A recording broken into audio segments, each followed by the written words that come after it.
प्रदीप भंडारी जी, E20 पर, ethanol पर सबसे ज्यादा इस वक्त बहस और चर्चा चल रही है सोशल मीडिया में। कई तरह के वीडियोस भी सामने आ रहे हैं। कांग्रेस का एक पोस्ट है जिसमें कांग्रेस ये कह रही गन्ने का जूस गाड़ी में भरवाइए और अपनी गाड़ी को कबाड़ बनवाइए।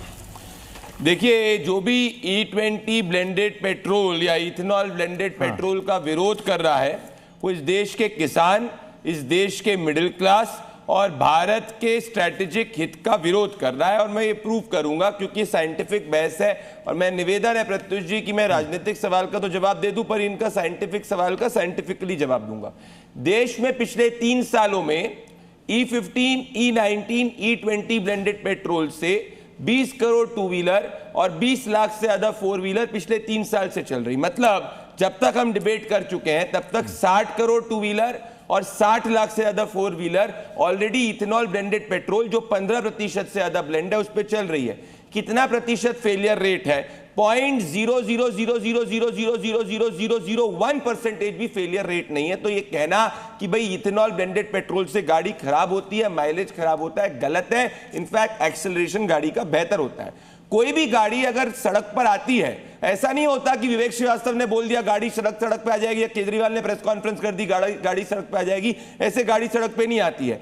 पहले एक टेस्ट होता है, automotive research association of India एक टेस्ट करता है, जो सरकारी टेस्ट नहीं होता है, जो international centre for automotive technology के पूरे प्रावधान के हिसाब से टेस्ट होता है। उसके बाद उसका इंजन और एमिशन टेस्ट होता है, इंजन परफॉर्मेंस टेस्ट होता है, ऑनबोर्डिंग क्रैश टेस्ट होता है, ब्रेकिंग टेस्ट होता है, ड्यूरेबिलिटी टेस्ट होता है, कंपोनेंट टेस्ट होता है, माइलेज टेस्ट होता है। और हर गाड़ी कम से कम 1 lakh kilometre on an average जो है वो उसका ड्राई रन होता है।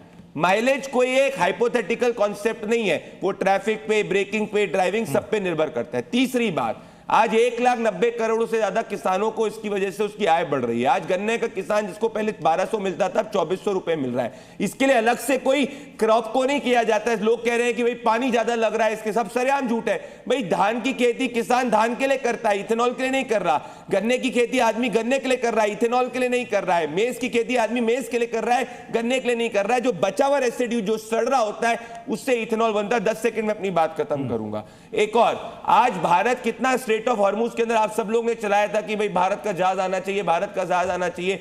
भारत ऑयल पे कितना निर्भर है? तो अगर भारत की ऑयल पे निर्भरता कम हो जाएगी तो स्ट्रैटेजिक ऑटोनॉमी भारत की फायदा होगा। तो जो लोग इस पर अगर विरोध कर रहे हैं, कुछ तो अज्ञानता पूर्वक विरोध कर रहे हैं, कुछ तो चीनी वाला पेट्रोल डाल के बोल रहे हैं वो इथेनॉल ब्लेंडेड पेट्रोल है सोशल मीडिया पे व्यू लाने के लिए। बट जिसको कोई एक और लॉबी भी काम करी, मैं आपकी बात नहीं कर रहा, लोगों पैनल में ये आम आदमी पार्टी के अलावा बाकी लोगों की बात नहीं कर रहा, आम आदमी पार्टी की जरूर बात कर रहा हूं, जो विदेशी लोगों के एजेंडे को यहां पे चला रही, जो चाहता है कि भारत में जब 30% क्रूड का डिपेंडेंसी बढ़ेगी तो भारत ऑल्टरनेटिव फ्यूल की तरफ जाए नहीं। तो ये भारत को स्ट्रैटेजिक ऑटोनॉमी का विरोध कर रहे हैं। मेरे साथ एक भी साइंटिफिक सवाल का जवाब दे दीजिए, मैं देने के लिए तैयार हूं। Open challenge.